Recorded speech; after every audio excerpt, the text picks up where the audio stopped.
এখন আজান দিলে কি নবী নামাজে আসবে?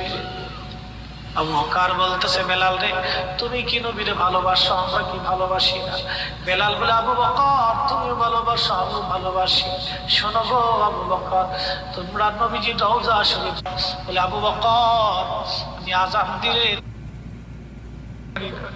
করতে পারি না রে আবু বকর, বিদায় দাও, আমি চলে যাব। চলে গেলেন নবীর পাগল। সিরিয়ান দামেস্কে যাওয়ার পরে কিছুদিন পরে নবীজি স্বপ্ন দেখায়, কিরে বেলাল, এটা কেমন জুলুম, কতদিন হলো তোমার কণ্ঠের আজান শুনি না। বেলাল রে, তোর কি মন চায় না আমি নবীর জিয়ারতে আসতে? বেলাল আয়, আমি নবীর জিয়ারতে আই রে বেলাল আয়, কতদিন হলো তোমার কণ্ঠের আজান শুনি না। স্বপ্ন যখন নবীজি দেখাইছে, এ মুসলমান, হযরত বেলাল সুদূর সিরিয়ার দামেস্ক থেকে পাগলের মতো দৌড়াইলেন, পাগলের মতো ছুটে আসলেন। যখন মদিনাতে আসলেন তখন তাহাজ্জুদের সময় চলতেছিল। তাহাজ্জুদের সময় চলার সময় হযরত বেলাল রাদিয়াল্লাহু আনহু কাঠের জালি দিয়ে তখন রওজা শরীফ ঘিরে রাখা ছিল।